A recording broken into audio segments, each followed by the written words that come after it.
one sec, guys. Just one sec.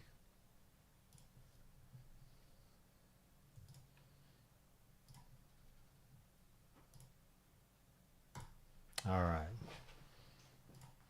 Let's get started. Let's do this. And this.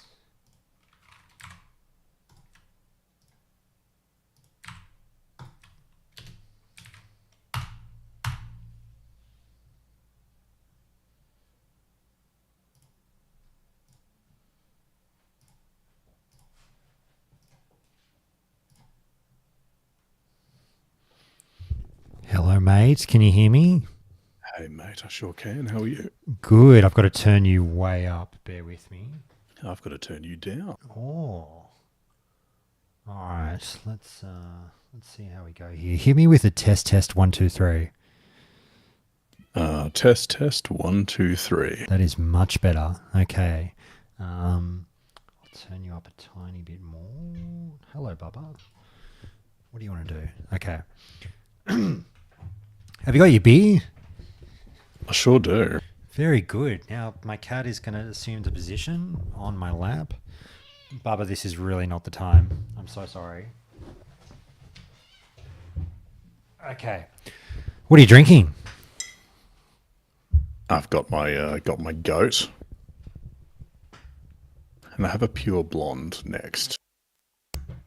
How about yourself? What are you into?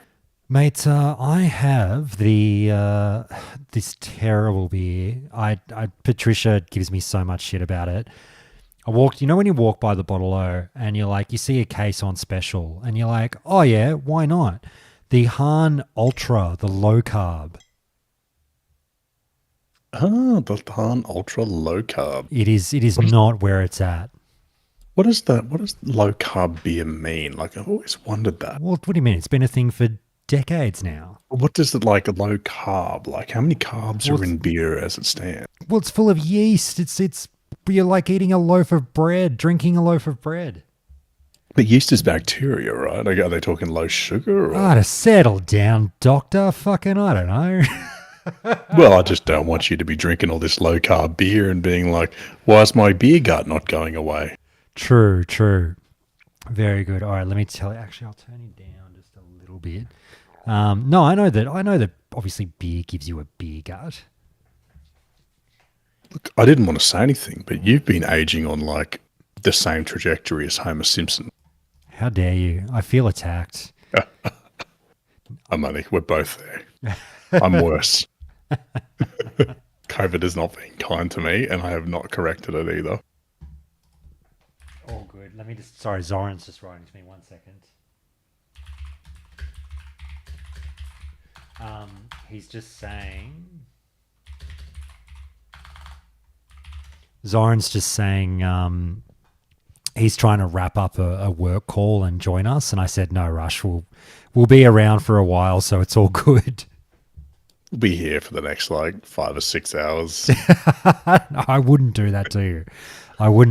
Look, anyway, we are streaming, mate. We are live. Let me assume the position, get the beer. Put some pants on if we're live. Oh, are you? No, fuck it. You're off camera. It's too late. You can do what you want, man. So I'm off the clock. Exactly. So we maybe won't dive straight into it because I think we'll try and we'll buy Zoran some more time. So before we do dive into it, oh no, I didn't do, I said do dive. Mate, let's set the stage. How have you been Baldur's Gate 3ing? I have not. I have an anti-pre-order stance when it comes to video games. I never pre-order. I've been burned a few too many times, specifically by the Battlefield franchise, and that is why I do not pre-order games anymore. But it seems outrageously good, and I do want to jump in. I've just got a little bit on the go at the moment, so I thought wait till I've got a lull, and then I'll take the plunge. How about yourself? It's, I know it's isometric CRPG. I'm not sure if it's something you really enjoy. But I did enjoy Divinity 2. Bear with me one second. I'm 100% kicking this cat out of the room. She is just stalking me and wanting to Oh, she's walk cute all as over fuck, me. Here that she cat. comes. All right, let me kick her out. Baba. She's the cutest cat ever. Can't believe you'd kick that cat out. Come on. Come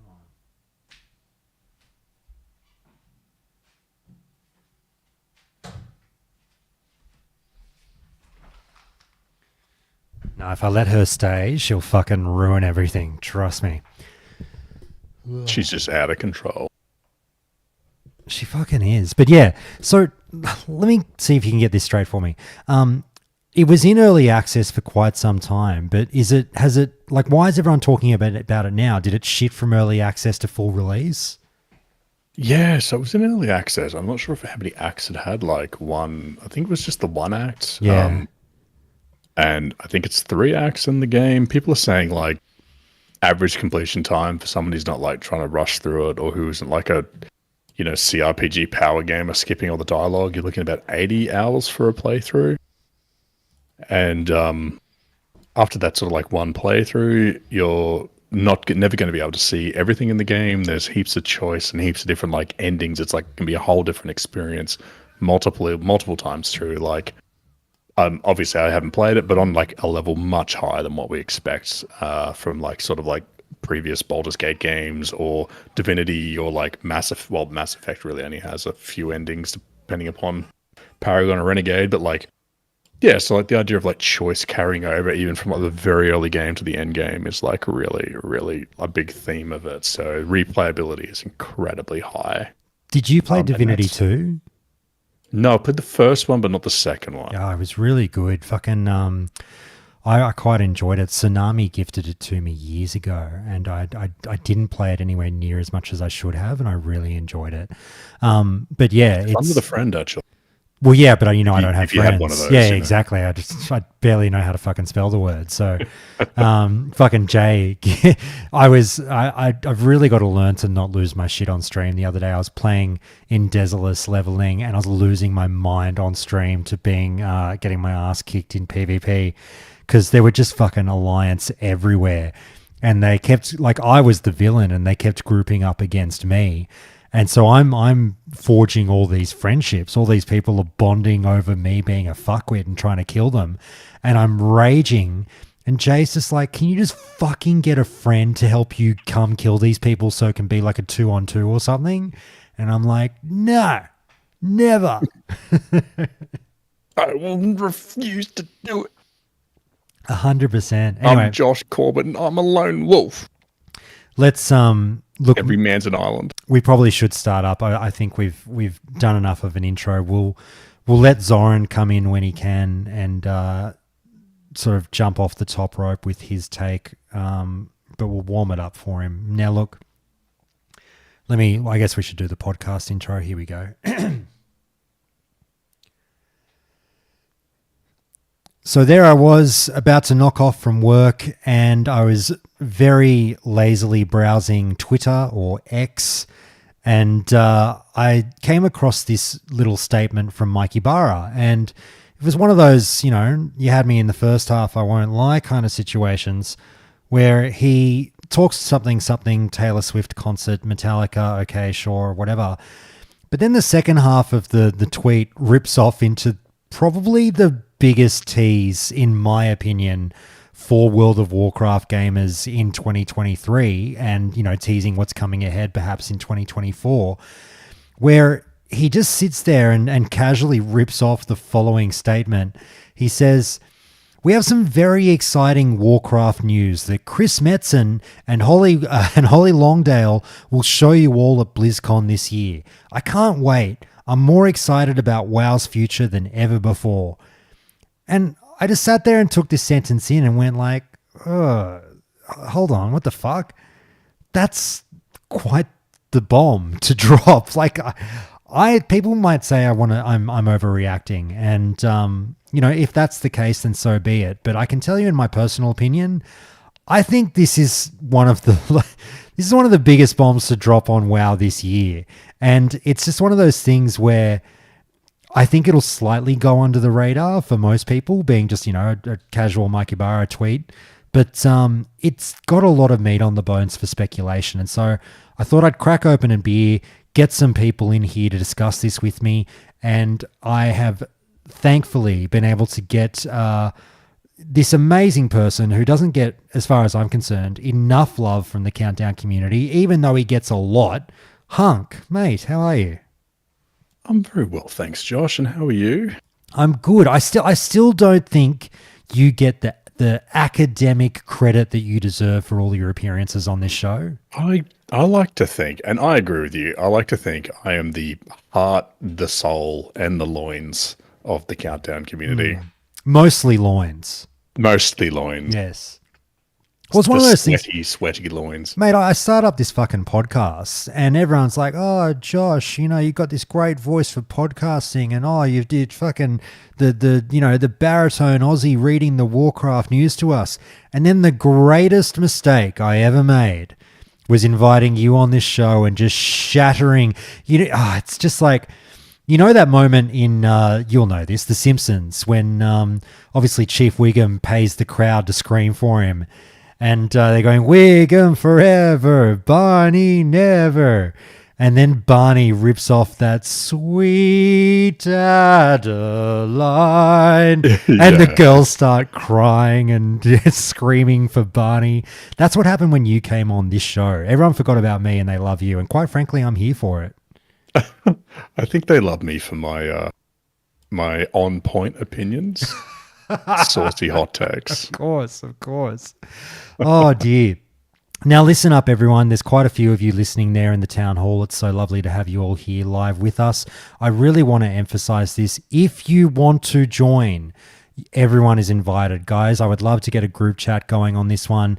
Everyone can get in on this one and have a chat with Hunk and I. We're on the beers. You might have a coffee in hand. You might have a beer in hand.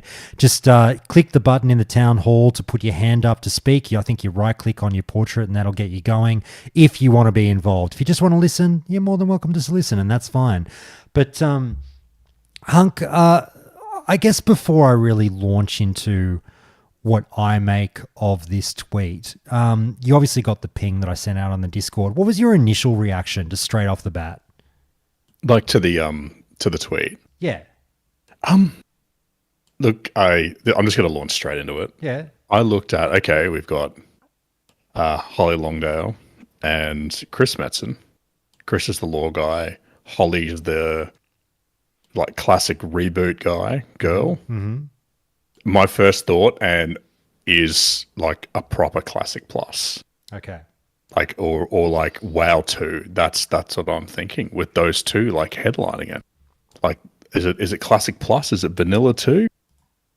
So either way, your brain is thinking something significant. And particularly just because of the combination of Holly and Chris there. If it had just been Chris on his own, I'd be no, it's just going to be more. It's going to be retail. Yep.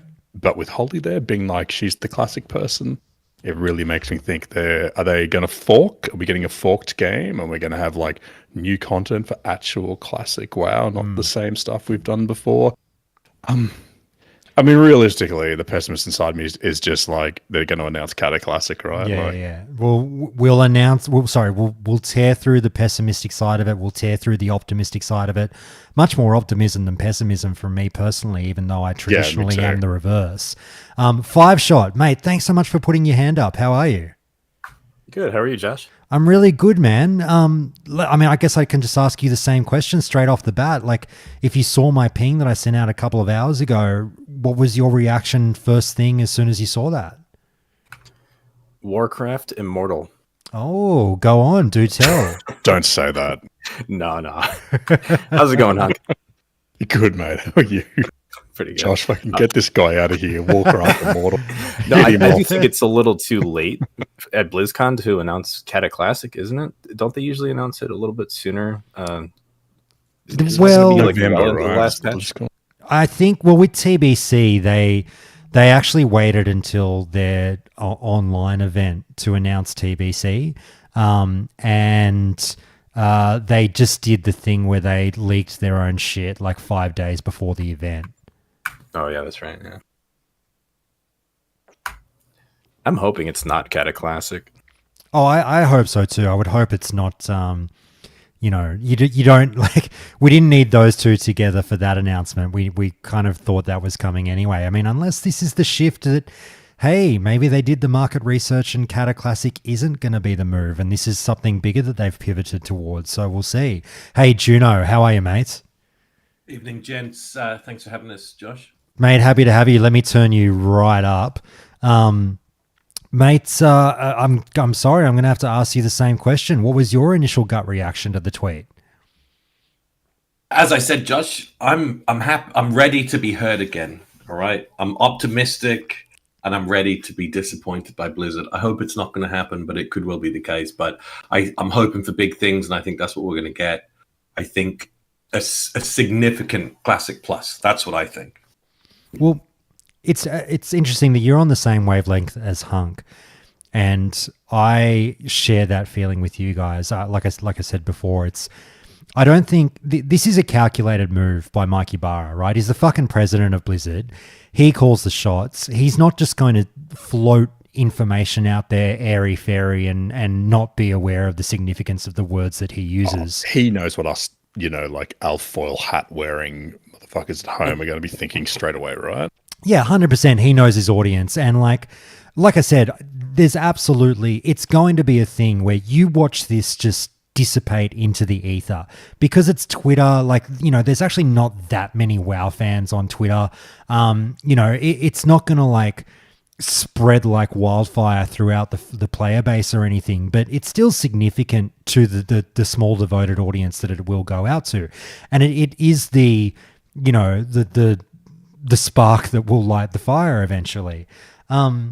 Just to pick up on what Watts has said in the Discord chat here, yep. Josh, could we quickly define what we would consider Classic Plus to be? Well, we talked about it a little bit on the show before, and that's definitely something we should discuss in this call. But like, I think the easiest answer, to be honest with you, is that it's something different to everyone.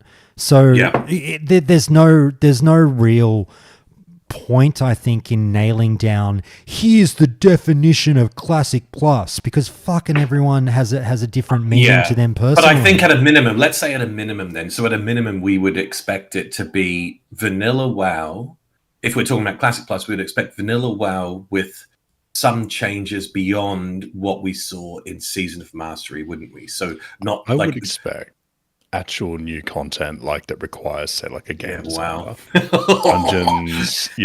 dungeons, quests, new zones, something like that. That's what I was like. Actual new content, not just numbers changes. Yeah, I go with the content definition. Changes to specs wouldn't be enough. You wouldn't consider that. I'd call that Season of Mastery too. Yeah, I'm with that. Okay. Okay, fair.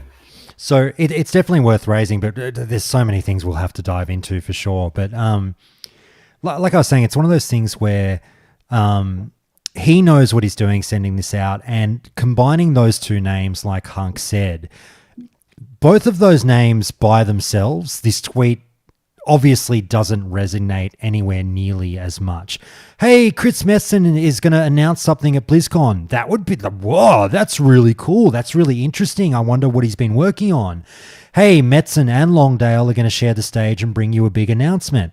Okay, now we know Holly she got the promotion. She's now basically an executive producer of the whole franchise, but she was for the last couple of years big part of the Classic team as well, and she was heading up the way in which Classic was being rolled out and the way that they dealt with it, both probably from a timetable aspect, from a seasonal server aspect, and from a monetary aspect. That was all Holly's jam. Now she's been moved on to WoW on the whole, but I still think it's significant that they've named her to get out there and do this, because a lot of people do think of Classic when they hear Holly's name. So it does sort of light that fire of, I wonder if they've gotten Metzen to do something with relation to either Season of Mastery 2, or it sounds more like if Metzen is involved and he's been toiling away for the last 12 to 18 months on something in secret for Blizzard, maybe it's something much bigger than a SOM 2, and it is something more like, Shobek said with me the other day, which you'll hear in this podcast as well. he likes to say Vanilla 2 rather than Season of Mastery 2 because he thinks that there are grander designs on hand here. And I'm really starting to get swept up in this huffing all the copium of fuck, maybe I've been saying there's something cooking. And I think the fire might even be bigger than I had imagined when you see things like that. 5-Shot, how do you feel when you hear me say that? I feel very excited. I have a thought here. What if it's 2 major announcements? Like the word news can be plural. They also didn't say World of Warcraft or WoW Classic specifically.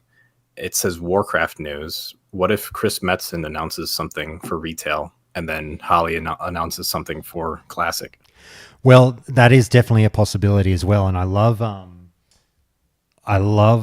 Zoran's, he'll get in here to explain it soon, I'm sure. I love Zoran's input in the Discord where he was like, what if this is actually a combination of the next step for Classic and for retail and against all odds? And I know the knee-jerk reaction for a lot of people will be to balk at this, but like if we just sort of give it a semblance of seriousness, what if there was something on hand to fuse the 2 player bases back together? Like you've got Classic era there forever. Classic players are good. Hey, Classic players, you just got the trilogy and you've got Classic era. We have done right by you as far as we're concerned. Hey, retail players, wasn't Dragonflight great? Yep, you've had fun. Okay. What are we going to do next? Well, maybe we return to Azeroth in the world of vanilla and expand on an alternate reality where, you know, we get to do things a little bit differently, where maybe the game's not quite retail. Maybe it's a little more classic-like, but not quite classic. But, I mean, I'm not saying like, you know, some Frankensteinian hybrid of gameplay between the 2, but maybe just trying to get the 2 player bases back together again. What do you think of that?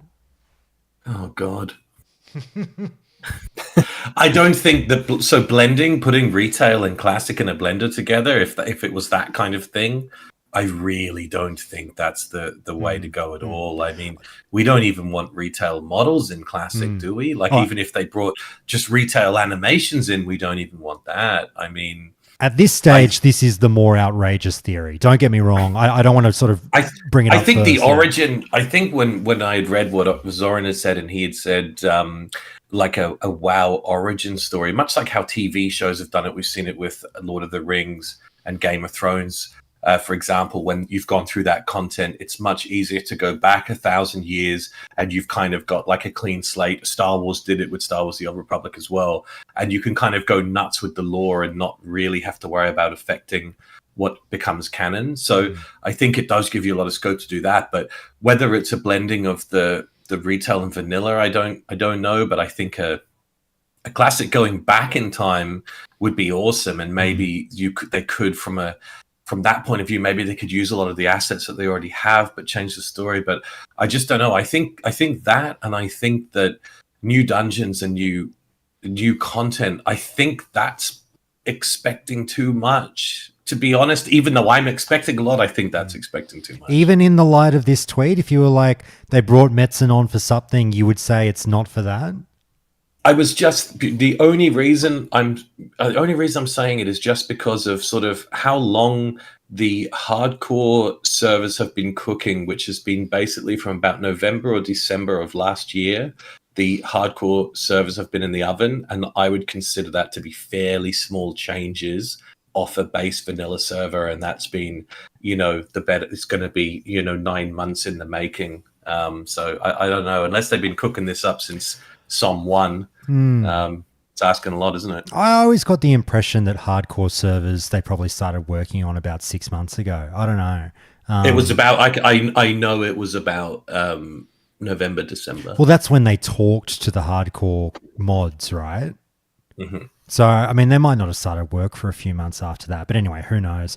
Hunk, let me throw it over to you and just say, look, there's been a really good suggestion that, I've talked about on the show very, very lightly in the past, that we really can't discount in this moment, where you go like, hey, man, he said the Warcraft franchise, maybe we shouldn't be thinking World of Warcraft.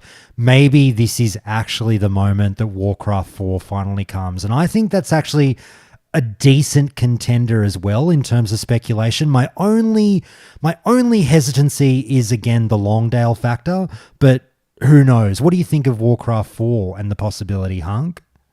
Look, that's been a dream of mine for a very long time. And I don't dare to hope in this instance because I don't see why Holly would be there. Like, I mean, with Longdale, like, I mean, if that was going to be like a Warcraft 4 announcement, like that would be massive. That'd be the kind of thing where you'd probably have like Mike Ibarra himself announce it. Yeah. Or something. You think like that's like a major flagship announcement for like the whole company. Don't you think? I mean, like, honestly, if I was wrong and it was Warcraft 4, it would blow my mind and it would be the best possible announcement for this situation. I reckon I love Warcraft 4. I reckon Metzen belting out the Thrall voice or something for a Warcraft 4 announcement would be the kind of thing Blizzard would do. Like, give it to that recognizable face. Because Mike Ibarra jumps on stage and announces it. He might want to do it for the glory. But fucking nobody knows who Mike Ibarra is. The average gamer doesn't know that. You know what I mean? Everyone knows Metzen, though. You're right. Yeah, there could be a Metzen announcement for sure. For sure. Because he'd, if he's the guy, like it was Warcraft 2 and 3, particularly heavy story focus. People love Warcraft 3 and Frozen Throne for the story. And I mean, if anyone's going to announce a new sort of RTS RPG for Blizzard, I guess like Metzen would make sense. Not to be a doomer. I didn't come in to be a doomer at all. But you're choosing to be though. That's even worse. With the fact that Blizzard outsourced Warcraft 3 Reforged, and I mean, it's a big stretch then to think that they would do Warcraft 4 when they actually couldn't be fucking bothered to do Warcraft 3 Reforged. So I think there's more on the line with 4 though, and I think they'd be smart enough to realize that. Yeah. Yeah, I mean, it would be amazing. That'd be a hell of an announcement. Would it take the wind, 5 shot, I'll throw it to you. Would it take the wind out of your sails a little bit if we were all geared up for this big announcement? I mean, we're all expecting the next expansion in retail and, what's happening next in the classic franchise and all that stuff.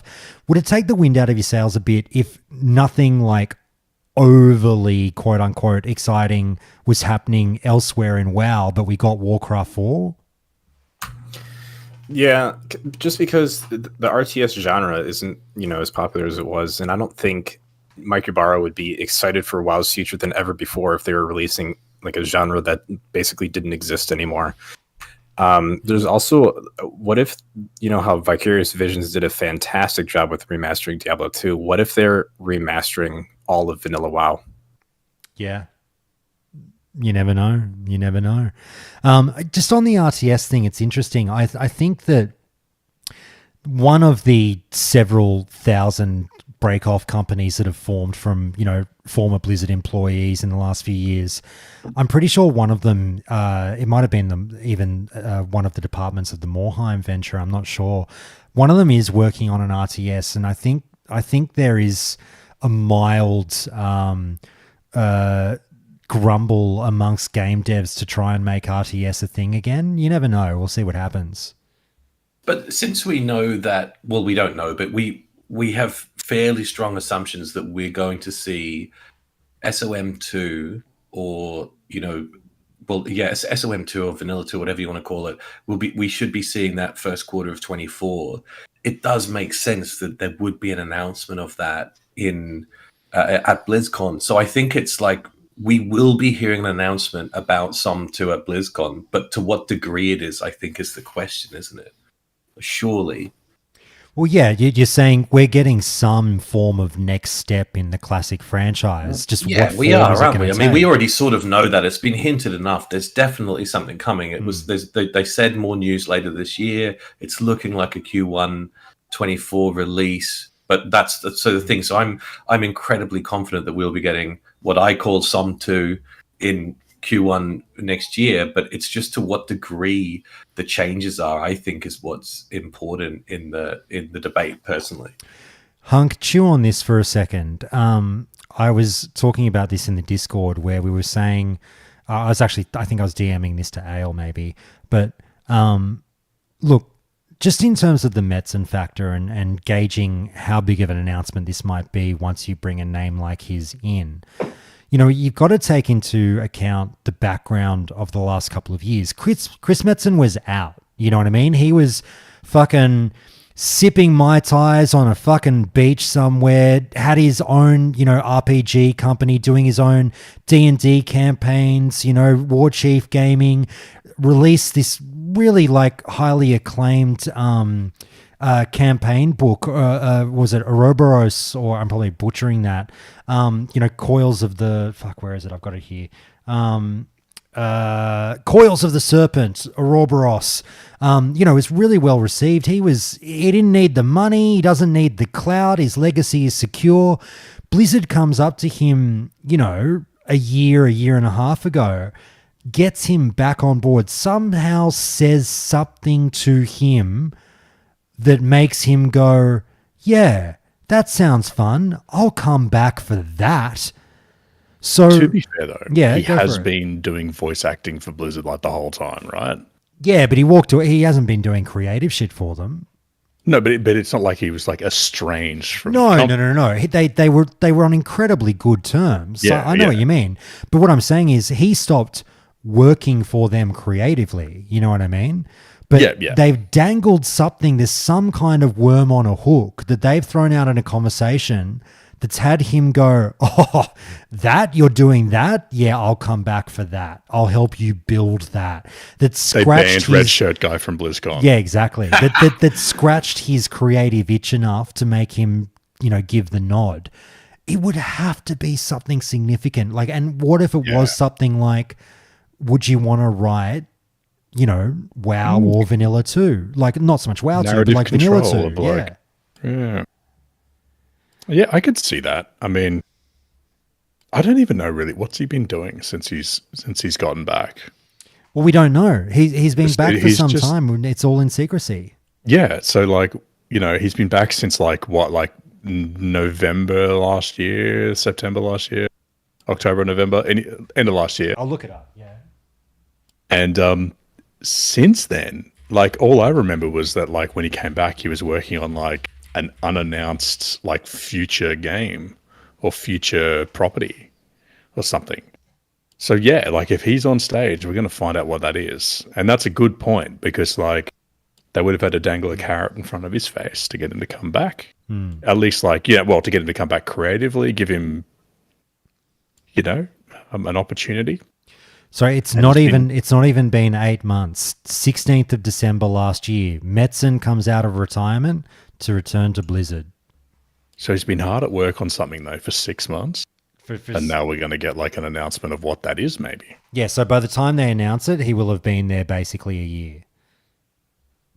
Yeah. So I guess geez, what are we hoping it is? I think it's interesting to consider as well that obviously the extreme ends of current retail to vanilla, they're the extreme ends. And as we get closer, if Cataclysm is announced, you're starting to really blend the line between if that's catering for the classic player base or for the retail player base, because fair enough, Cata probably is still catering to the Wrath crowd. But as we get further, if they continue to keep doing those expansions, at what point do we consider those? At what point is Legion Classic, essentially for the retail player base rather than Classic? I'm sitting here and I'm of the opinion that I don't know. I don't think you bring Metzen back to work on the next retail expansion. I can't really see them going hey, Chris, because that's throwing all your writing team under the bus. I mean, the player base does that, themselves. To say what you will of the last few years of World of Warcraft narrative, they do get put on blast a lot, whether it's justified or not by the player base. So, I don't know, bringing Metzen on board to right the ship in retail narratively really is kind of a kick in the guts and a fuck you to your current writing team. So I I'm with don't you. I don't think that's what's happened. I was just thinking more so that, like, with the content that we sort of know is coming, so we're getting for the classic player base, we're getting hardcore servers now in a couple of weeks' time, or maybe around when this podcast airs. We'll be getting. We know Cata Classic is coming. We pretty much know, and we pretty much know we're getting a SOM 2 of some sort. And I just thought that perhaps there'd be something in there for the retail player base at that BlizzCon as well, when they're talking about WoW's future. That that's essentially 3 pieces of content for Classic. I don't know. But keep in mind, Juno, if I throw this out at you, I mean, that stinky fish of a detail that we didn't have anything SOM related for 2023 that I've been bitching and bitching about ad nauseum on this podcast, going endlessly. Endlessly. What the fuck is going on? What is, so broken over at Irvine? They can't give us a fucking fresh server or a SOM 2 for 12 fucking months, blah, blah, blah. Yep. Now that you see this, and I've been saying, that they've got to be cooking up something big if they didn't give I it. completely agree, man. I completely agree. If they were going to release shit, or if they were going to release just a fresh server, they would have done it, man. They would have done it in this time. The SOM thing, I think the initial vision for SOM was they were going to do fresh servers on that regular cadence, like they said. And I think after that first one, or after that, and they saw the player base, the people dropping off, that maybe they thought we're going to do something bigger. And I think that extra time is because they're cooking up something good. I completely agree. Well, he was one of the designers on StarCraft, right? He wasn't just like the story guy. He's an actual, I think so. game designer. I think so, yeah. On some so like it potentially, like, maybe he's, it could be a new project. It could be a reboot of an old project or an extension of an old project. Like, or they've just driven a dump truck of money up to his house and gone, Chris, you're writing the next WoW retail expansion. Name your price. Fucking 20 tons of coke. Do it. I want pay you in money, but we can pay you in something much more valuable. I want my own private beach that's not made of sand but cocaine. It couldn't be. It couldn't be. I want people to call me Coke Metzen or Coke Metzen. Oh dear. And Mikey Barra, you will now refer to me as El Presidente. Yeah. And whenever I walk into a room, I want a standing ovation.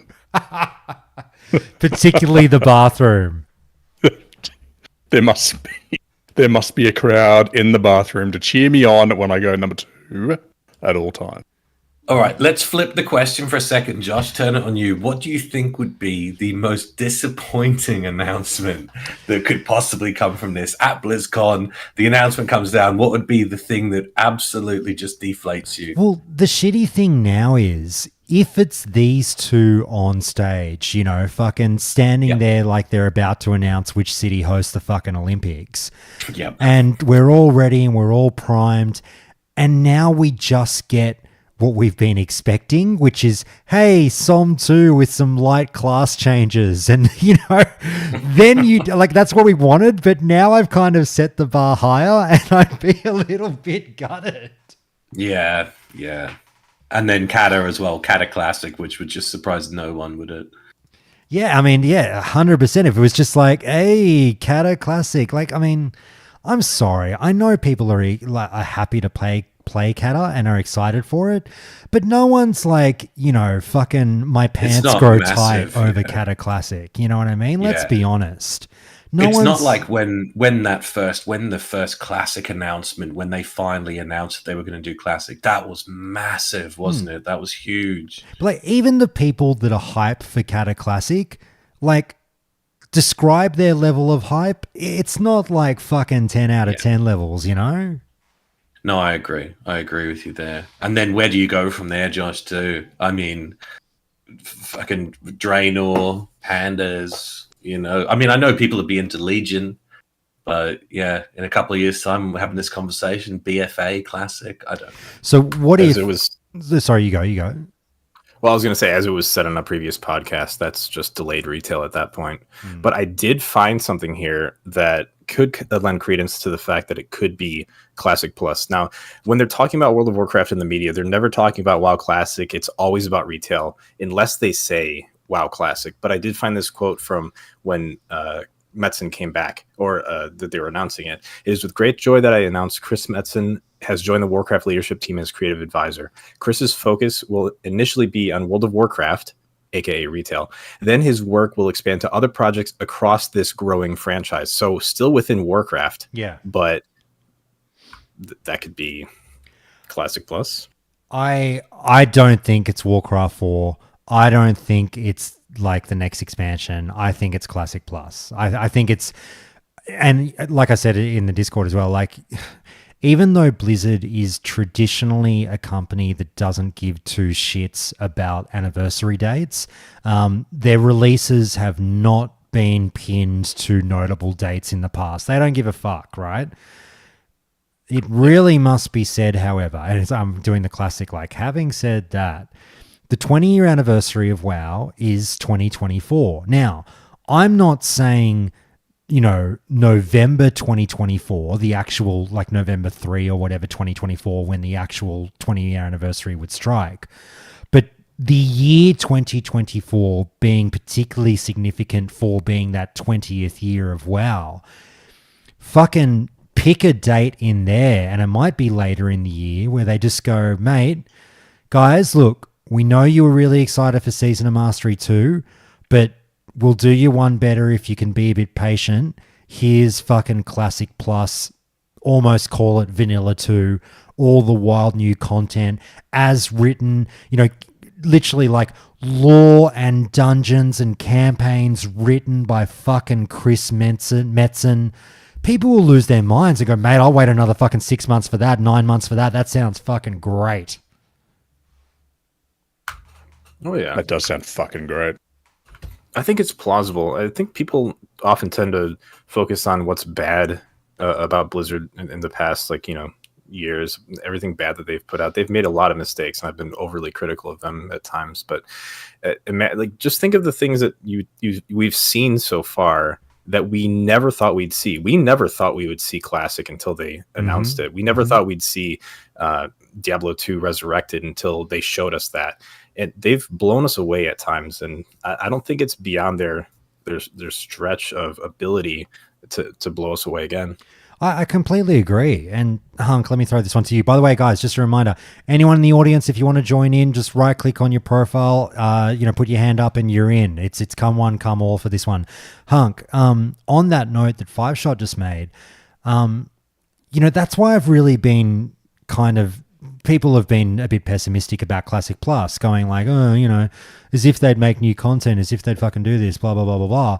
But I think Five Shot's bang on the money. There was a time for a long time when we thought they would never do Classic. They did it. But the biggest thing that Classic brought us was such like excessive success for this Classic player base. And I've said on the show many, many times, what's the one thing they don't want to do after getting us back from the wilderness of all those years that we were unsubbed and then they hooked us back? They don't want to lose us a second time. So I've been saying this for 2 fucking years on the podcast. What have they got up their sleeves to not lose this, 500,000 to 1 million fans playing Classic a second time? Well, they've got to be listening in and being like, fuck, once upon a time we said we would never do Classic Plus. Maybe now we listen to all these people basically petitioning for it on the subreddit all the time, going, Classic Plus, give us what we want. And they just fucking cave and go, let's believe in the fucking, intense fanaticism of the Classic player base. I think one thing that Blizzard seems to have learned in recent years is that their player base really, if they do what their player base asks for, their player base tends to follow through. Like they don't really have all these examples. And I know that like there's this disconnect between developers and players, and about like if you give players everything, they're going to get bored and not play the game, etc., etc. But I think that in terms of like retaining the player base that they've grown with Classic, Yeah, like Classic Plus is probably the end point.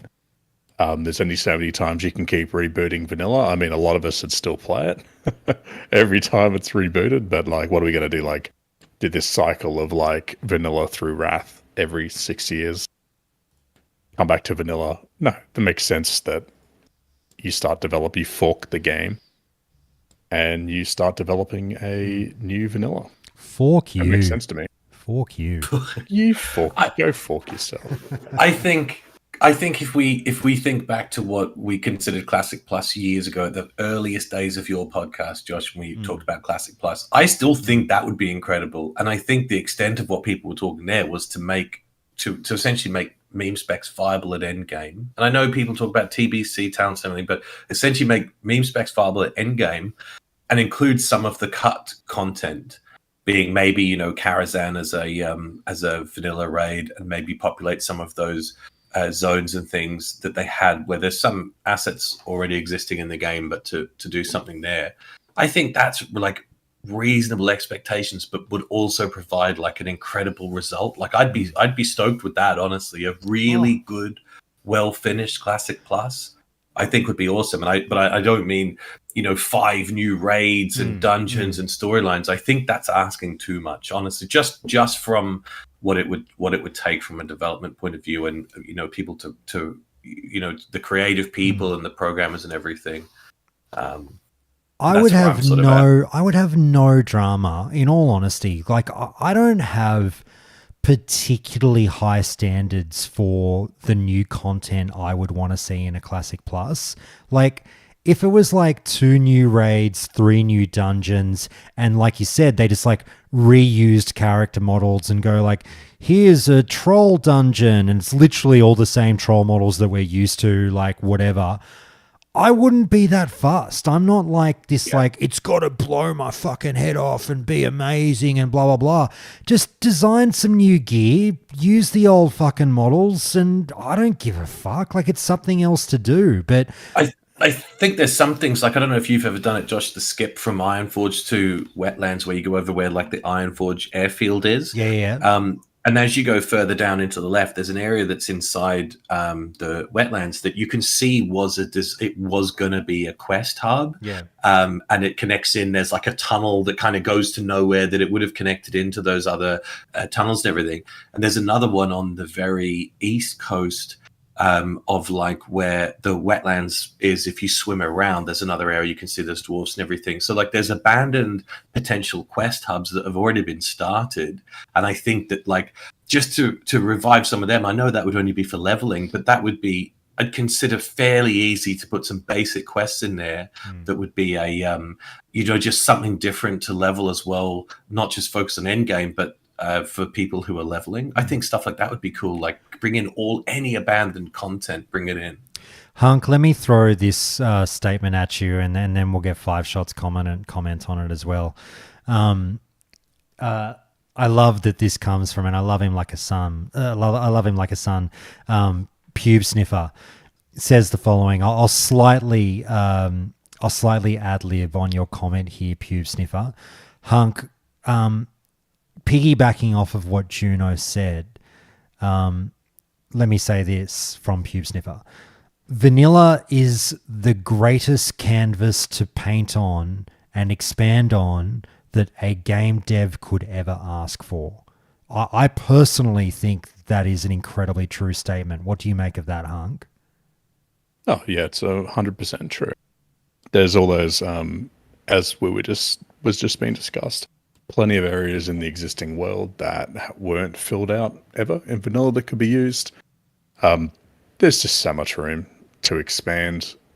It's the cost of development. Yeah, I mean, this is wild speculation, but the expectations of the classic community for like graphical fidelity and a lack of bugs isn't particularly high. So I think you could get away with building some new zones, some new instances and raids. You could even put in some new character models, and I don't know if it would be that expensive given the, you know, like the quality of the existing assets. Like I'm not one of those people who wants it revamped and updated. I'm fine with how it is at the moment, as long as it's like a consistent visual presentation. Yeah, I think they could develop it quite easily and quite cheaply, and there's a lot of ways they could go. Five shot. Same question, different answer. I mean, basically, I'm presuming you would think every game dev would be their dream, like if you worked in, MMOs or whatever, to be like, given the vanilla, imagine it like a game board, if you will, like given the vanilla board and just being like, hey, we've got this really amazing framework. What would you do if you were like filling in some empty spaces? Like, Well, yeah. for designing new parts in vanilla, I would look to make my work cohesive with the world, make it fit in. And because I'd be looking to do that, I would be drawing inspiration from how it was designed. Take, for instance, Duskwood.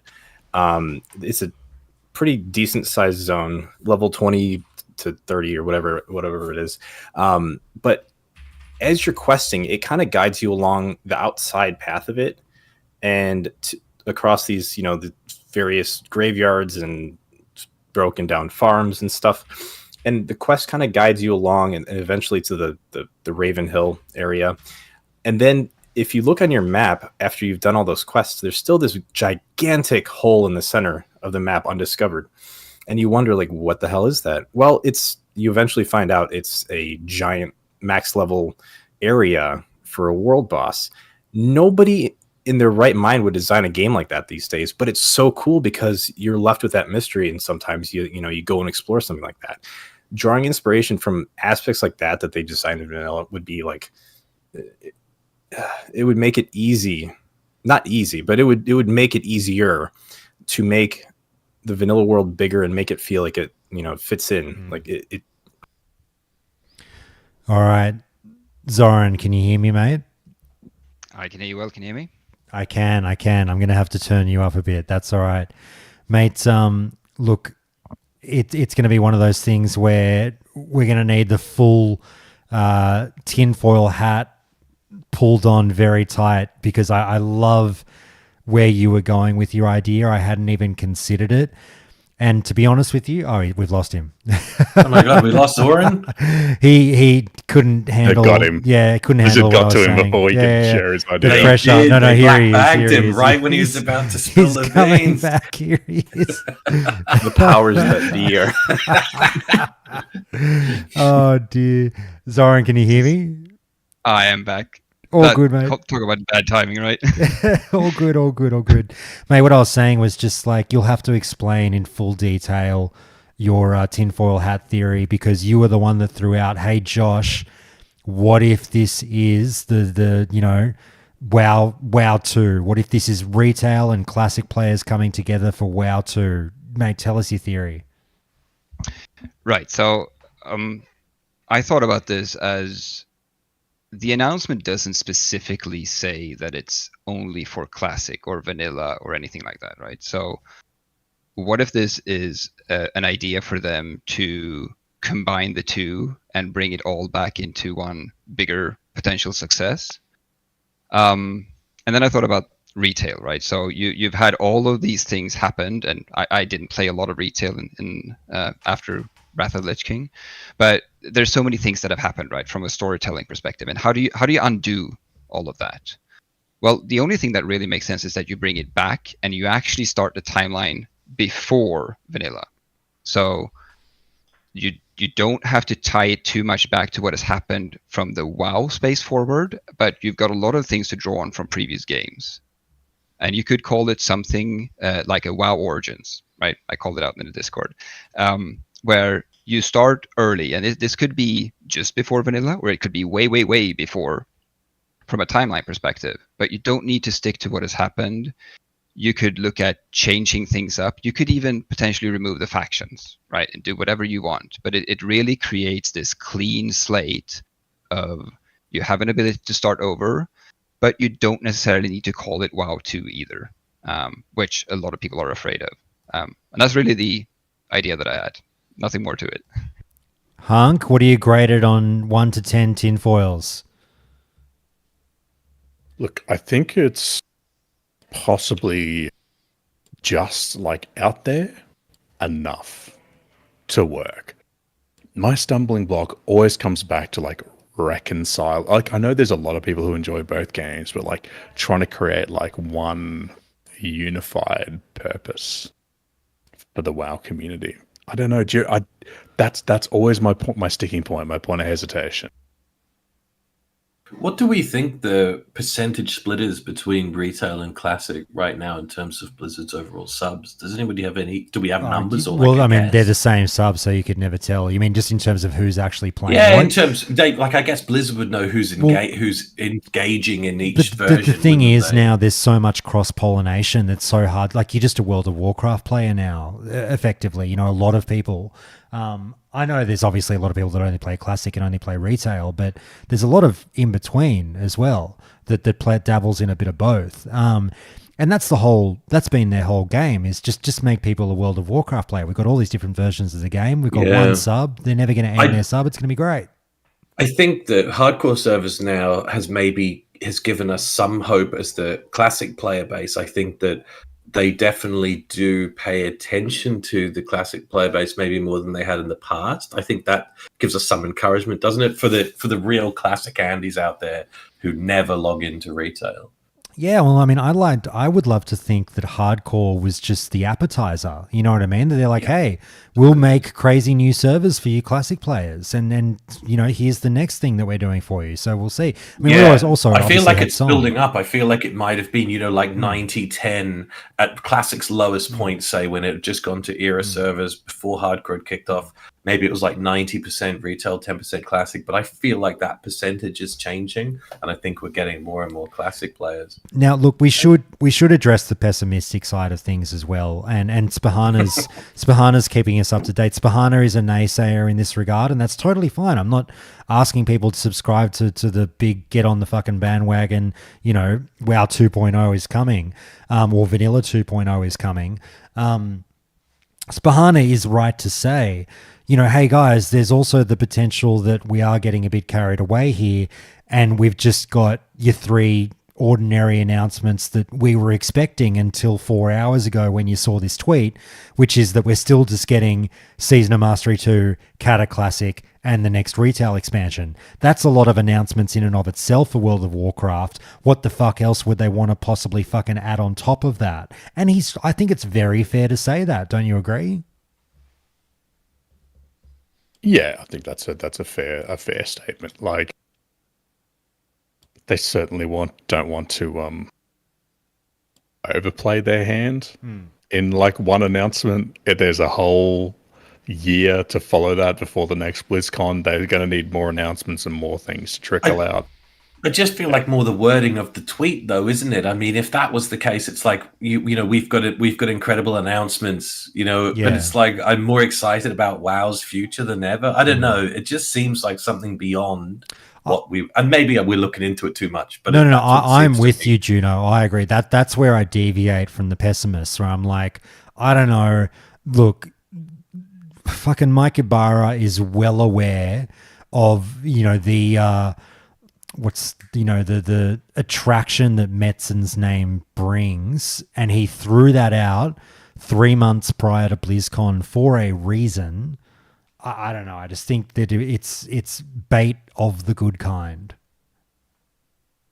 Yeah, agreed.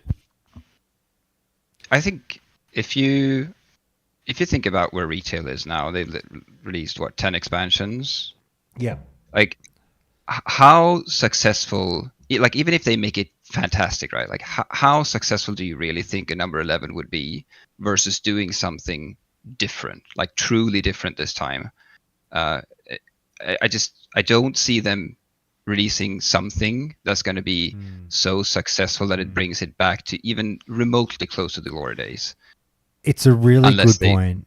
No, that's a really good point, Zoran. I'll keep you going, or anyone else jump in. I think you fucking bang on, because how many years can we expect Blizzard to effectively tread water? Well, not financially, but just tread water, you know, size-wise, I guess, because the player base has been of a certain size for the last 4, 5, 6 years now. And, you know, what's the old saying? If you're not growing, you're dying. And I'm sure that there's maybe a little bit of a desire for innovation amongst their devs as well. Like, do they really want to just plod along and do the like, here's another okay expansion that we know exactly how much money it's going to make and blah, blah, blah.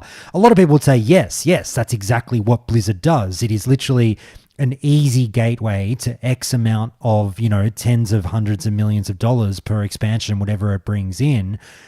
You don't fucking suffocate the goose that lays the golden egg. They will absolutely keep going until people stop subscribing. But I still think it's a fair question to say, at what point do they challenge themselves as a gaming company and say, look, if we don't make a move on WoW now, it will never be able to. And this is the time to at least attempt, make that one grab at revitalizing this game for another fucking 20 years to come after this. I really think that's fair to say. Well, that's just it as well. What better timing than at the 20-year anniversary? Yeah. Here's the next 20 years of what you're getting. Like, it's worth considering also that the quality of a retail expansion no longer seems to really determine how many people come back and play it. Like, their expansions, for instance, like they had 2 questionable expansions back to back, which was BFA into Shadowlands. Dragonflight, by all reports, I haven't actually played it, is quite a return to form. People playing it are having a lot of fun.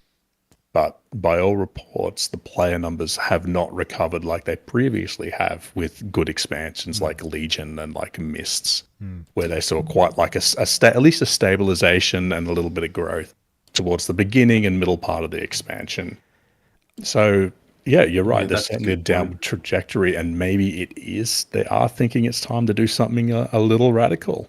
So you're saying, it makes sense that retail expansions are more so about player retention, retaining that existing player base, whereas something radical in the classic side of things can bring in new players. I think that's a really good point. Much like how Classic did initially, definitely brought in a lot of new players that weren't already in retail. Yeah, exactly. Well, it's funny, a couple of things on that. Hunk, I don't know if you've seen, but I've certainly spotted around the traps over the last couple of months. You can almost set your watch to it, quite frankly. The retroactive love that is slowly, now not everyone obviously, but slowly in some corners of the internet pouring in for, BFA wasn't that bad of an expansion, or actually maybe we just weren't ready for Shadowlands. It was actually kind of good. Like, it always happens years later where it's like, fuck off, idiots. You hated it at the time. You dumped on it. I can't handle it. It's one thing. People have said that about Cataclysm, and that's one thing. People are like, hey, the dungeons weren't bad. Raiding was a great time. It was just these other things. But yeah, maybe BFA's pushing it. Well, that's been my big point about this whole Cataclassic thing, where I've been like, I really am hesitant to buy in on this whole no, we were wrong the whole time. Like fucking what's the analogy I'm going for here? Like Marty McFly playing fucking Johnny B. Good in front of the wrong crowd at the wrong time, saying you're not ready for that, but your parents will love it. That's basically what's happening with Cata Classic now, where we're saying, we weren't ready for Cata back then, but it's actually fucking amazing.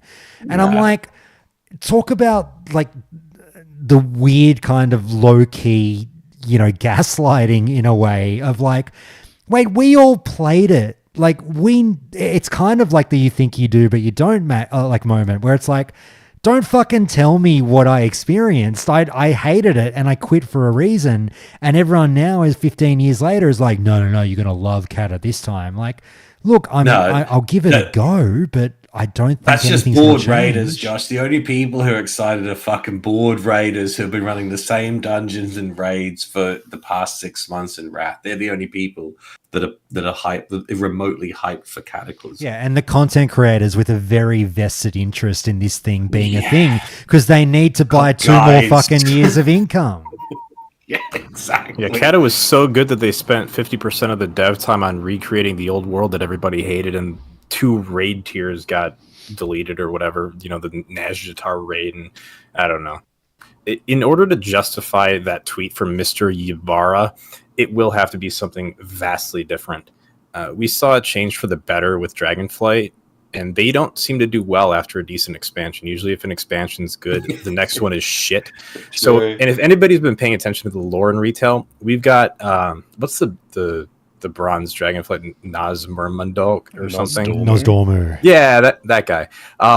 He deals with time, and I think that's the perfect jettison point we have to going into the potential past or like a multiverse for like a reset. So, I mean, if I were to say this to you, we've talked about it, but let me just get go around the table and get sort of just a quick reaction.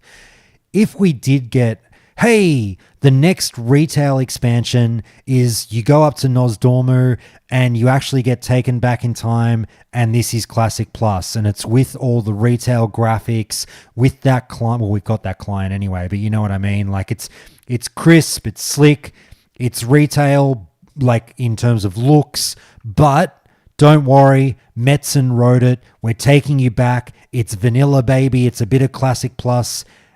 Do you still feel a bit uneasy about that or not? That's retail time walking, Josh. That's all that'd be. Well, basically.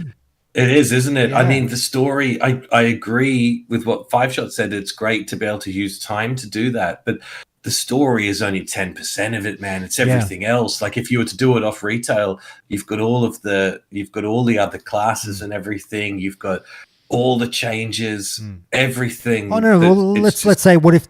Sorry. Let me rephrase. I'm not saying with the retail classes. I'm saying, what if they reset like the classes back to like classic?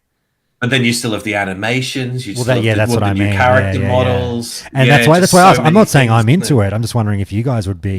No, I don't think so. I think there's enough that already exists in retail to be able to do the time walking to do that. The same way that, like, even with if Cataclysm came out, like even the new dungeons, not the new dungeons, but to redo those dungeons for the retail player base, it's not even that exciting because every time a time walking season comes along, you do them all. People have done all those dungeons ad nauseum. It's not like it's something that we haven't seen for a while. Whereas when we went from retail to playing vanilla WoW again, even for people like me, like I'd played WoW from Wrath of the Lich King through to BFA. I'd never played vanilla WoW. So when Classic came out, it was like playing a new game for me.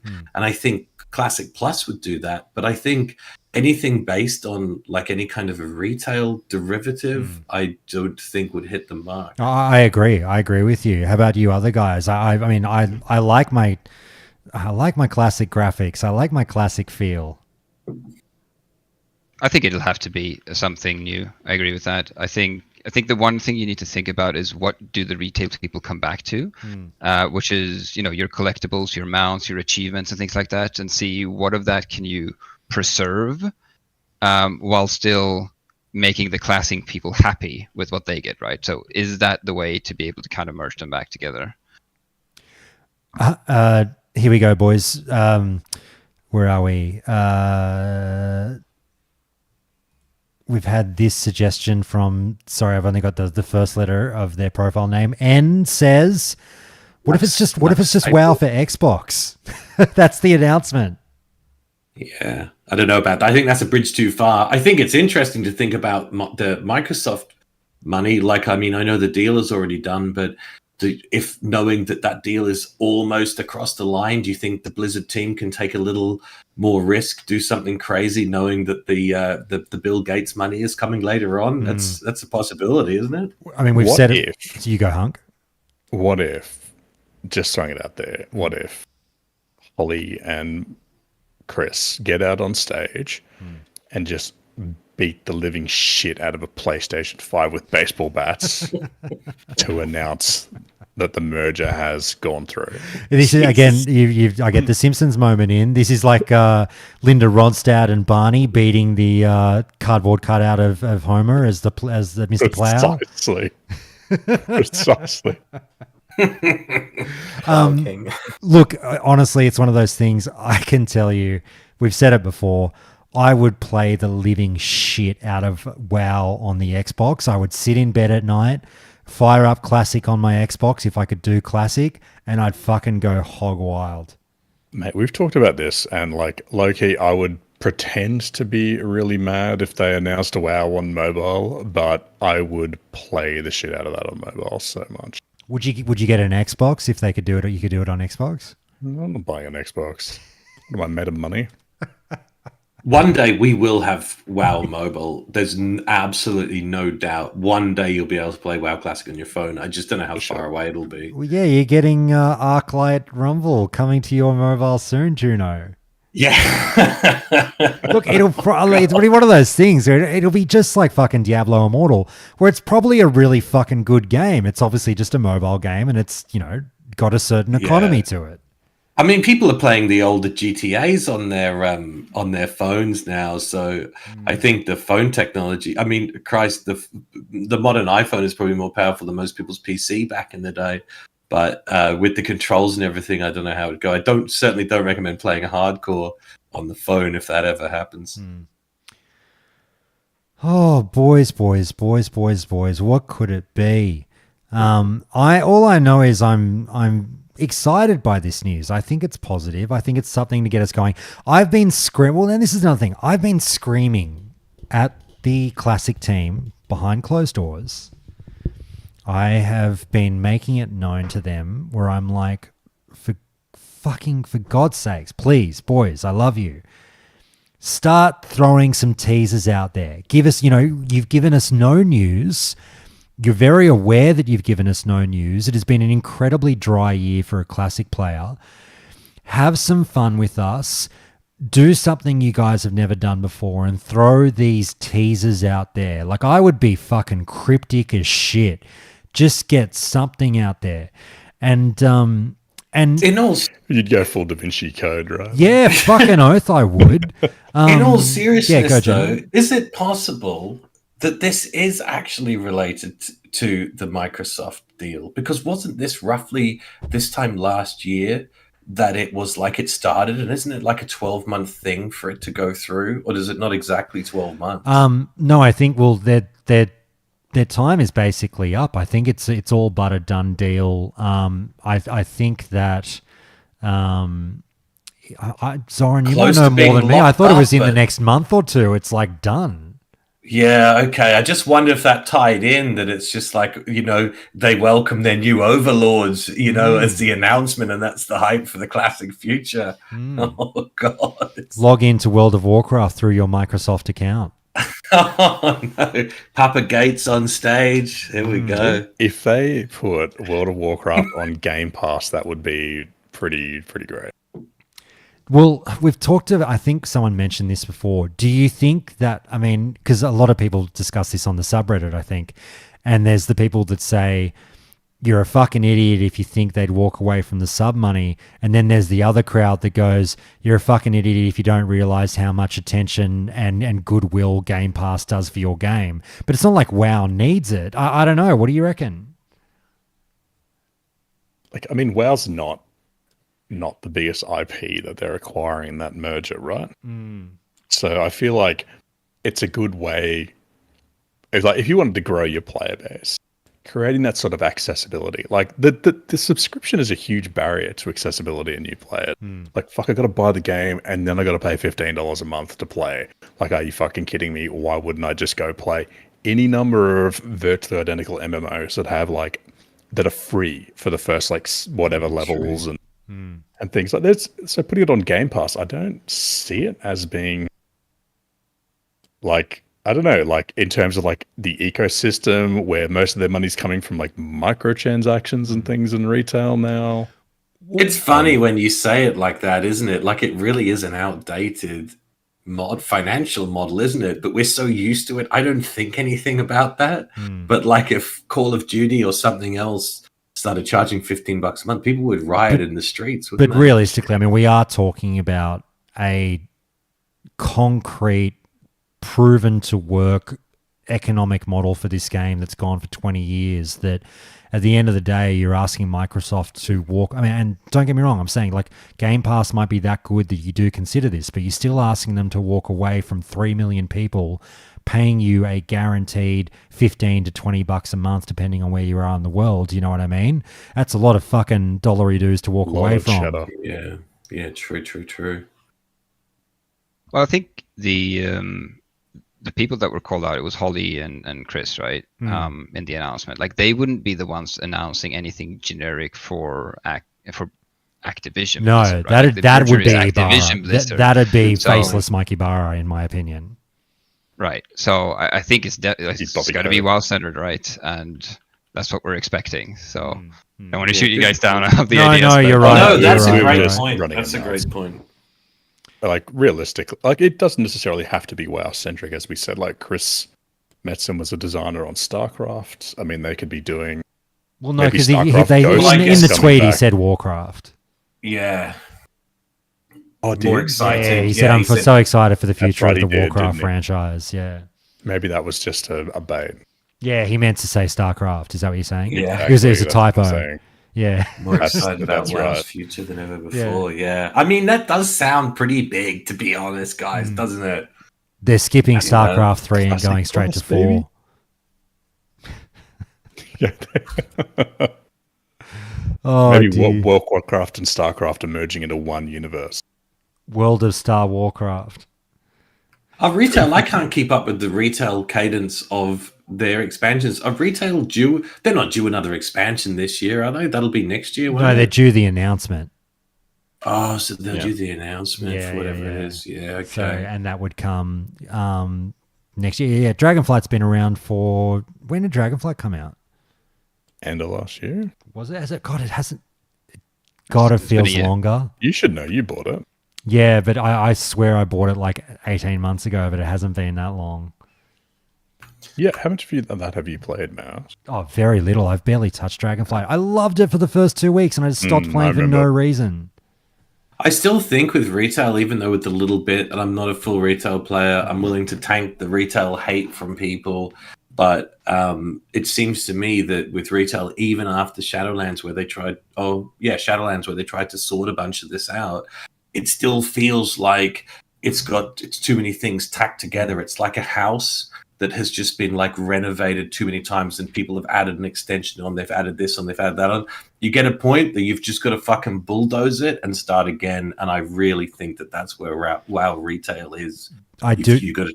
I do remember now why I stopped playing Dragonflight, because I did my first fucking dungeon with a couple of guildies, and I was healing, and all of my heals were doing like between 5 to 10% of someone's health bar.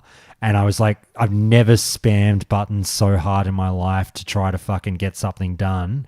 And it was such a turn off as a healer. It was like the opposite of what healing is like in vanilla. And I was just like, I'm not into it. Like, you and I played Doesn't healers feel in good. Final Fantasy 14, Hunk, and it was even Final Fantasy 14 is nothing like that. Like, if you fucking heal someone, it's usually a pretty effective heal. This was weird. Where, I mean, it might have been my gear, it might have been everything, but I'm like, mate, I dead set am spamming heal on this person, and it's like I have to cast it 10 times for them to get 50% of their health back. Yeah. It is gear initially, but like that's the thing I always think with like Kata Classic. Like that's what turned me off. I was a healer at the time. Yeah. When Kata dropped, and the first thing I noticed was not only was my healing go from like Wrath of the Lich King, ICC, God tier, where I could yeah. solo heal, ICC runs, to just feeling anemic. But it was also the point that they added meaningful mechanics that everyone had to do in normal dungeons. So like heroics had like really punishing mechanics. I remember immediately getting chewed out by DPS players who I would spam heal and just died when they're standing in some kind of fire or degen mechanic. And a lot of them weren't very clear. Like they're little wind patches on the ground in one of the fights. They're hard to see, but it was a very, very bad experience healing in Kata, and that was like that for most of the expansion. At least in retail, it does improve with gear over time. let me jump in with this, Soren. I'll start with you. I want to get everyone's answer to this one. Let's go back to Classic Plus. Forgetting the tweet, we've kind of covered that. We've done a lot of the speculation. If we've missed anything, by all means, say it. But look, in this hypothetical world where, let's say, Metzen has gotten involved in this great new version of Classic Plus for us, and Classic Plus means new content, and it's going to be fantastic. How much content is too much content? Like, if we are talking about your ideal Classic Plus and you want new and, crazy things to do, like, how many raids, how many dungeons, what are we talking here, Zoran? What would you personally like to see? I've heard about this various podcasts, not just this one, right? That a lot of people are talking about just building on what we have, staying in Azeroth, and I think that's at least how it should start, because they need to make it work, and they need to cater to what the classic player base wants, right, and what we like. So I'd definitely stay in Azeroth. I'd just maybe introduce some new dungeons and instances in a lot of the zones that aren't used today. And I think the biggest challenge that they're going to face with that is, are we gonna stay aligned to what has happened in the later expansions that we no longer have, or are we just going to go off on a different timeline and do something different, right? Completely different to what we did implement in retail a couple of years later. But that's what I would like, and I would like them to make relatively small changes to the classes, like make them fun to play, but don't completely change them into some kind of retail monster. Mate, I didn't catch a lot of that answer only because my head was ringing. Have you been seeing other podcasts? I have. Oh my God, are they bigger? Are they bigger than me? Oh, I have one true love. Hunk, are you That's why I hearing keep this? going back. This is outrageous. All I'm hearing is infidelity. All right, everyone heard Zoran's answer. What do you think of that when you think of content? And we're getting Spahana commenting as well, saying, hey, man, there's no such thing as too much content, but there is such a thing as bad content. Where does your heart lie in terms of, what you'd like to see? I'll go next. Okay, so Classic Plus, similar to what Zoran had said, I think it needs to stay very similar to what we've got in vanilla. I think there's enough of a time window, if you consider it, between the vanilla universe and even TBC. There was a bit of stuff that went on in the novels, so I think you could work with that. I think small changes, being class changes that we've all talked about. We know that they will most likely come in some to Human Hunter, for example. Easy to implement. It makes sense lore-wise. Why not do that? Why not expand some of those classes and specs? That's obviously on the very basic level. I think meme specs being viable, prot pallies being viable endgame tanks, and then I think using some of the abandoned content that we've talked about too. But I think the most important thing is to not kind of just stop there, like do it this time, but as we go into the future, keep building on that. So do it in a way that it's like that it can be Classic Plus, 2.0, etc. as we go into the future, but staying loyal to the vanilla universe. I think that would be great. Can I ask something just on that? Here's a little bit of a tangent. We kind of touched on this last time we spoke to North. To a certain extent, and he really balked at it. And I this is one of those questions I'm going to ask you, one of my dumb questions I get one every podcast, where I know all you guys are really big classic Andys, and you're going to jump down my throat for this and say, Josh, that's the fucking dumbest thing you've ever said. That would be horrible in a Season of Mastery 2 or a Classic Plus. But let's say it were just like, Season of Mastery 2 with, some light changes to classes and whatever. Tell me why it would be awful to have Blizzard come out and say, oh, you know what, for this season, just fucking every race can be every class. On a Season of Mastery thing, I think brilliant. Do it. I think go nuts. Have the sky turn purple, have people change all different classes, do it on maybe a shorter cadence than before. But I think that was what I took as being the whole point of Season of Mastery. Have it. Give Horde side Paladins for 6 months. I mean, I think there's no harm in it on something that's a non-permanent server. I get think they should go nuts. I just get the feeling it's an exceptionally unpopular concept because I've never seen a private server even play with the idea of just like opening everything up. Well, like Turtle, don't the Turtle WoW? I don't play private servers, Josh, but don't Turtle WoW do things like that?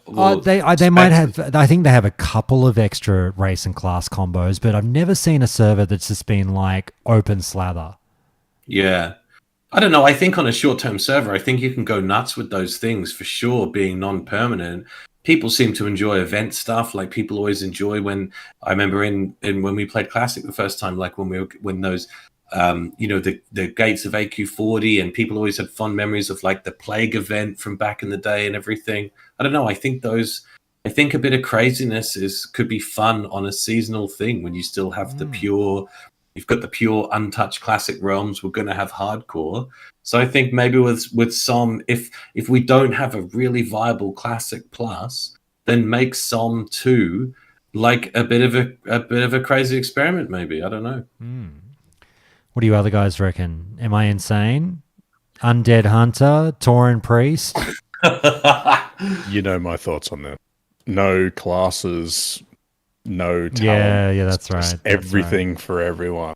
Tauren Rogue? Full hardcore, loot on death. You might have to wrangle that in a bit, just with the design of that. There might be just too much ridiculousness. I don't know, people always lose their shit over the lore, and I'm like, who gives a fuck anymore about race class combinations and the lore? But don't retail have that, Josh? Don't retail have it? Yeah, they do. Fucking dead. Retail has enough problems I'm on its talking own. again. We need to bring retail into this. The lore ship sailed when the undead and the shamanistic Tauren teamed up against the night elves. You know, like the lore, like there's a lot of concessions made for lore already. I think we can make another couple for a seasonal server. Well, my thing has always been, if the game had launched in 2004 with all classes being available to all races, nobody would have said a fucking word. There would have been pretty one much. complaint. Tauren Rogue, just from a viability point of view, maybe. Anyway. But then a gnome warrior, you question that too, don't you? But we've got gnome warriors. Yeah, I know, but in a realistic sense, Josh. Oh, yeah, how from a viable lore aspect. that would be. Yeah. It's not real viable, is it? Yeah. Anyway, sorry, go. So to build on that, though, so what do you think about in a seasonal server just removing factions as well? Well, it depends in what context. Do you mean in everything, I think or as just in you being can able dungeon, to group you can with dungeon and raid anyone, together? run around in the world everywhere, do whatever you want. You know, it's all one faction, we're all buddies, and we're fighting a common enemy. As Pube Sniffer's saying, a free-for-all season. I mean, a free-for-all sounds fun for about half a second until you realize that server could never exist. Because, like, if you had a PvP free-for-all server, fucking just ridiculous. Like, it couldn't conceivably work. But, like, I'm going to get in so much trouble, Zoran. You fucked me here. I'm someone who's never had a drama with, in modern times, the Horde and the Alliance doing dungeons and raids together due to faction imbalance servers and the fuckery that the player base has shown they're capable of. Yeah. So, like, I've been much more open to the concept lately, and when retail did it, I applauded it because I know a lot of World of Warcraft diehards were like, this is ridiculous. How could you get rid of the notion of factions? Why do I want to play with the fucking Horde? Blah, blah, blah, blah, blah. But at the end of the day, for me, if it saves I've always been, the health of the server defeats everything else. The health of the server defeats your fucking lore. The health of the server defeats any fucking stupidity. I don't know, you need to get people being able to play the game. And if you're logging onto a server and there's, 500 people on your faction, but 10,000 of the other, they shouldn't be forced into paying the fucking, transfer fee. I completely agree. I'm sorry. I'm talking in the look, don't get me wrong. I enjoy factions in Classic. Wow. I love it. I don't want to get rid of it. I'm saying in the context of a seasonal server or in the context of a fucking private server that's only going to be around for a fucking year or whatever, and it's a bit of a throwaway concept to a certain degree. I just don't care when a private server says, yeah, guess what, guys? Due to, numbers, you can group up with the Horde and the Alliance, do whatever you want. Not in the open world, just for instance content. To be honest, that's fine.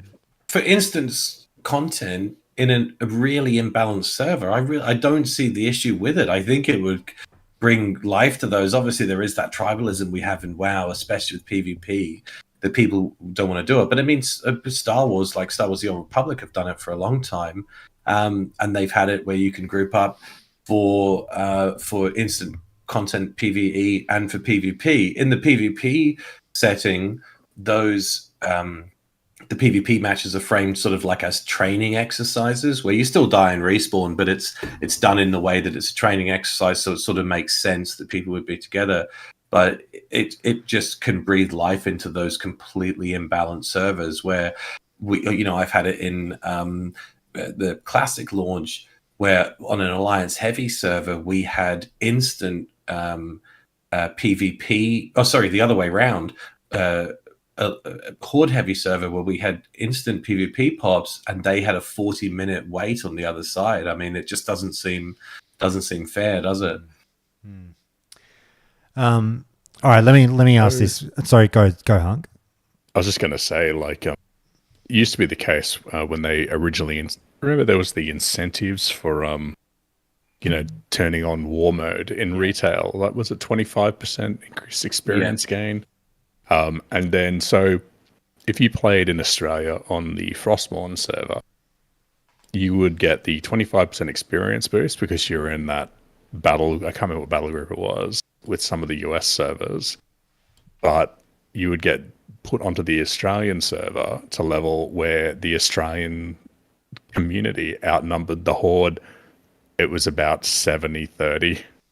So there was sort of no downside to being Alliance in Australia because you got instantaneous battleground queues and all the benefits of being high population as well. I just think, let everybody group up together. Solves a lot of problems. Yeah. Or have a third faction. If they were serious about factional PvP, you have 3 factions. I'm going to be old man, get off my lawn about this, but I don't like it. No, go get into it, 5-shot. I'm more than happy. And there's going to be people who want to hear this. Everybody's going to hate me for saying this, but I think the health of the server is fixed before it gets to that point remotely. Instead of putting a Band-Aid on a broken leg, they could have just caught their fall. I'm still adamant that the health of a server is 100% Blizzard's fault. The population imbalances are 100% on them.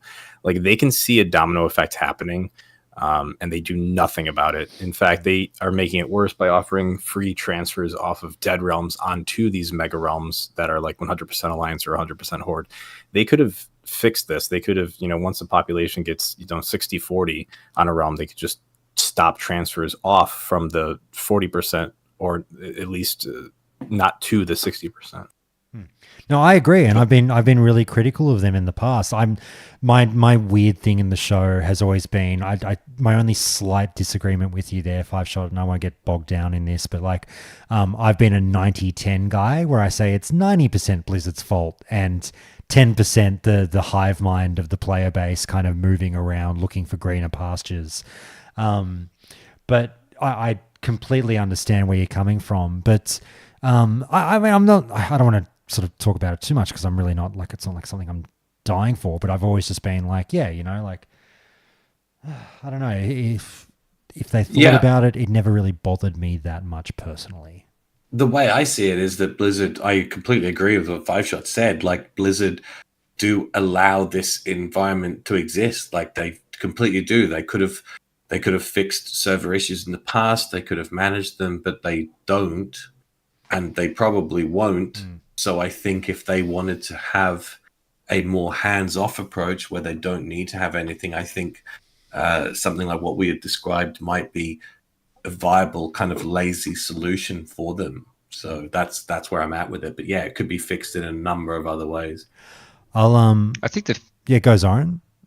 Yeah, I was just gonna say, I think that it feels like the future, especially in the classic environment, is that they solve for mega servers issues with the mailboxes and all of that stuff, right?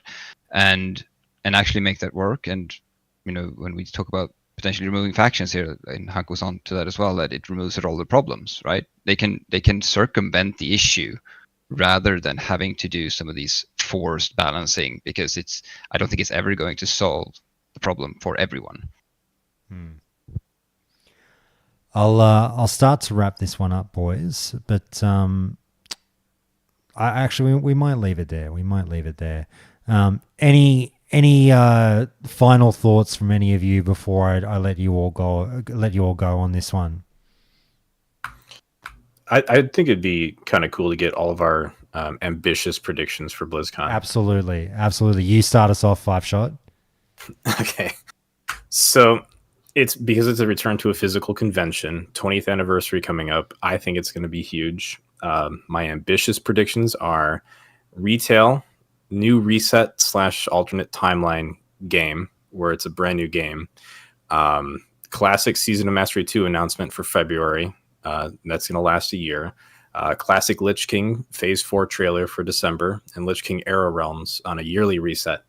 And then there's going to be like a fade to black, and then there's going to be we have one more thing to announce, and that's going to be Classic Plus in 2025. I like it. Bold and fucking detailed. Very, very good. I am with you on a lot of those. I'll keep mine till the end. Hunk, do you want to go next? Yeah, I'm thinking Lost Vikings too. You're a fucking idiot. No, I'm just holding out for Classic Plus. All right. Actually, no, fuck you all. I'll go next. Actually, no, I'll go last. Fuck it. Soren, you go. Well, I like a lot of what I heard from 5-shot. The only difference I'd make there is I'm doubling down on my retail to classic merger early timeline. We're all back in the same page. I think that's what they want to do to kind of bring it all together. All right, Juno. I think we're going to see some kind of, as you guys said, a retail expansion news.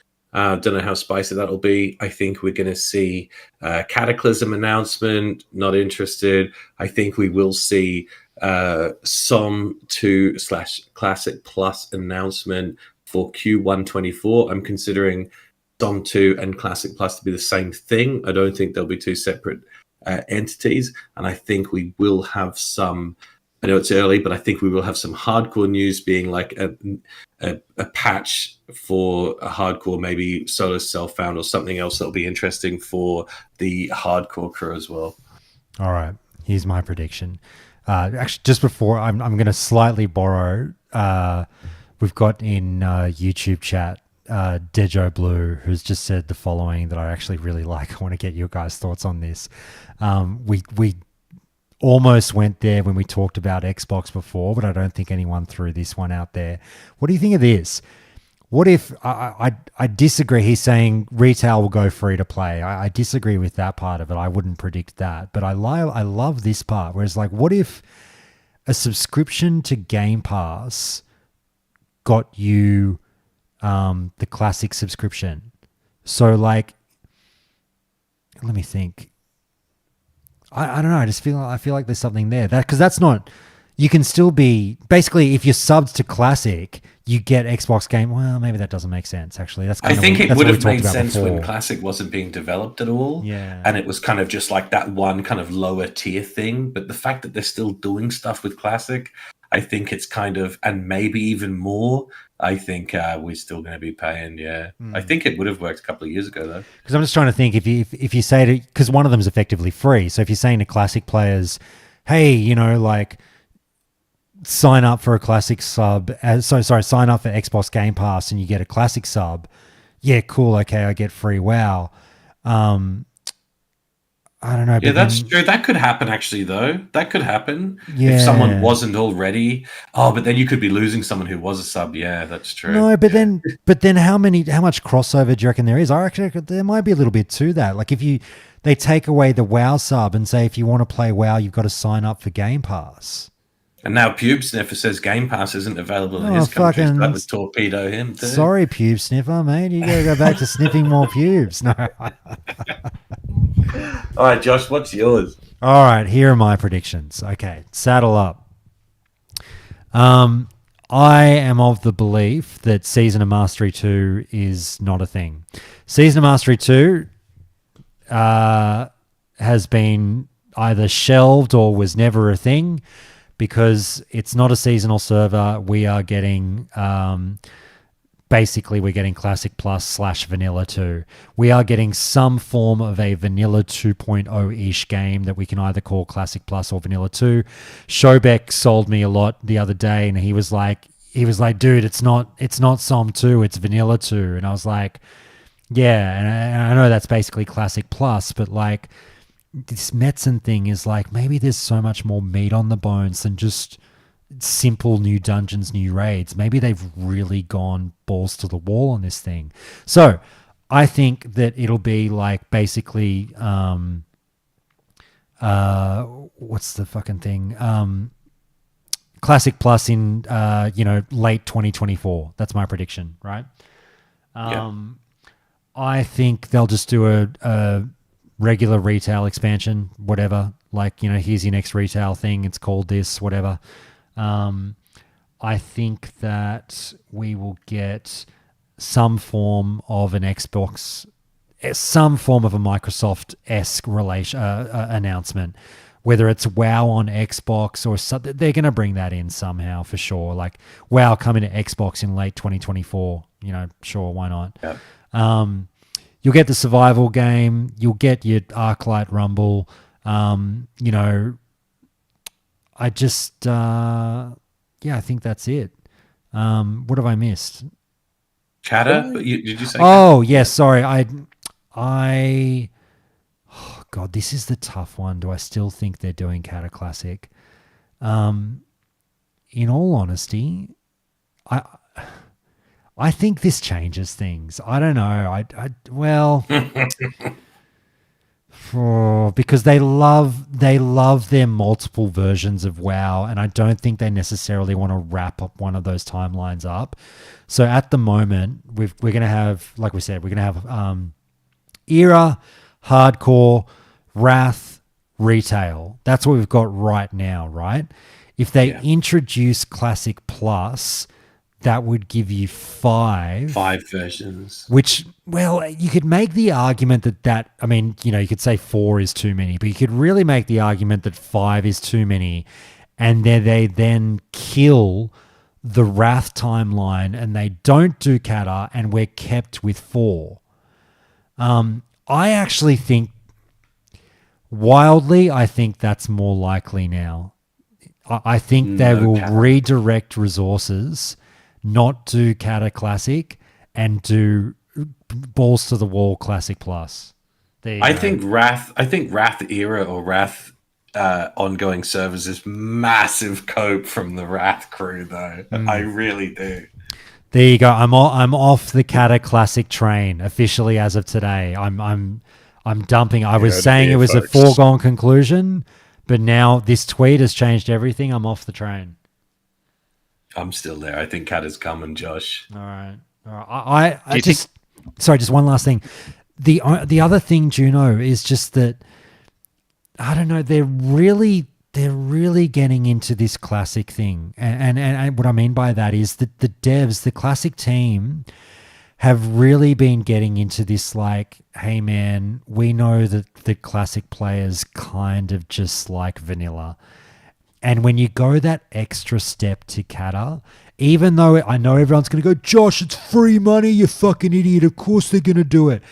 I just feel like it can still be free money in another way. Like, you'll get all those Kata players playing Classic Plus 1,000%. I would like to quote you when I had mentioned TBC back in the day, whether it was coming.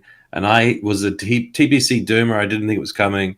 And you said, it's free money. They absolutely will do it. And I think that's what's going to happen. Yeah, but those were my thoughts for the trilogy. That's your vanilla TBC and Wrath. I think that if Brian was still on the team, and I think Brian's ideas would still live on in the team to this day.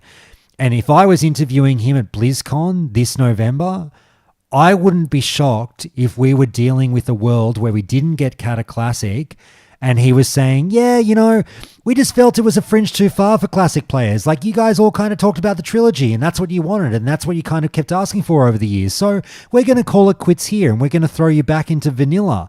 I just wouldn't be shocked if that was something that would happen. So, like, Boothie, I know what you mean, mate. Like, Booth's saying, no, Josh, like, they wouldn't have halted Kata Classic development and changed gears. They need something to go in 6 months. But like we said, Metzen came back on board in December last year. I think that what's cooking, like, this has been cooking for a while. They didn't just decide to do this fucking today because Mike Ibarra tweeted something out. This has been part of the grand design cooked up by Holly and the executive producers for a while. So, but does it hurt anyone, Josh? Say they released Cataclysm, like, it doesn't, as long as it didn't overlap, it's not hurting anyone, is it? I mean, that's what I think, is instead of all of these things where I used to look at it with the idea of like they've got to do one thing and not the other, they're kind of just going, let's just do all of it. And that's the way I see it now. I think we will get Cataclysm, we will get Classic Plus. I agree with you. It's not going to be Som 2 anymore, but it'll be Classic Plus, and I think we will get that, and we've got hardcore servers, and we're still getting Era Realms and something for retail. I think we're just going to get lots of everything. I know what you're saying, and obviously I've been on the show going like more WoW is what they want, but I just wonder if, because you think about hardcore and Era servers, you kind of don't count them because they're in stasis, right? So they will just pick up players where they will, it doesn't really matter, progression's not a thing, it's fine. But when you come to talk about content drops and progression, I'm just not sure that they necessarily want to balance 3 games where it's retail, Kata Classic, and a potential Classic Plus. And now they're going, fuck, how do we juggle all these huge content drops for these 3 games through the year? Like, yeah. I guess it could be done, but it's much less of a headache with 2. Do you know what I mean? Oh, I agree. I think it's fucking crazy what's even going on now. It's beyond what I had thought. But yeah, I mean, I guess we'll have to wait and see. The biggest thing here is have you seen the new survey that came out where they're asking? No, I heard about it, but I haven't seen it. What do they say, Zoran? Well, they're asking about 80 boosts and price points and things like that, which is virtually a copy of what they did ahead of Wrath, but for Kata. Oh yeah. Okay. All right. Well, that sinks my point. Oh yeah. Well, unless they're looking to do Wrath era, who knows? No. I mean, if they're surveying about that, all right, that'll change my answer. They'll be doing it. Sorry, I didn't know that was part of the survey. Fuck. And then I think you could do maybe some in a couple of years will return with era fresh for either vanilla, TBC, or Wrath, maybe on a 1-year accelerated leveling experience, fresh kind of deal. I think that could be a viable, like, 6th option. I don't know. All right, scratch my answer. We're getting Kata Classic. Fuck. The survey has convinced me. All right, the survey knows all. Man. It's like the Magic 8 Ball. Enjoy that, folks. I will not be playing, but I wish you all the best. Yeah. Okay. Anyway, anyone else? Any final thoughts? I think we're pretty good. What do you reckon, boys? I've got one I'd like to circle back on. Yeah, there's always one. He's like the mature age student at the end of a fucking tube. All right, go on. Like a debrief. I like to hold everybody up for another half hour while I ask a question I already know the answer to display my own knowledge. You know how you said you like to, like scream a lot at I told you this in confidence. Home, the developers. Yeah. Do you like make your darling wife put on like a Blizzard t-shirt so you can like yell at a person about it? I'm trying to think of a funny yet responsible answer to this one. Now put the shirt on. Yeah. Why do you do this to me? it puts the patch notes in the basket, or oh my god, dude, the Silence of the Lambs thing. No, that's horrible. I mean, no, she did knit a Cosby sweater the other week. she did. She made me another one today. It's fucking brilliant. She's been making the best sweaters. I'll have to get her to make a. Well, she won't be able to. It'll be. She would refuse on moral grounds if I said, "Can you make me a WoW themed sweater?" But yeah, no, The Countdown to Classic logo embroidered perfectly on the front. That yeah, would be no, I amazing. don't. If you're asking, Hunk, I don't do like practice press conferences with Patricia acting as a grand at home at all.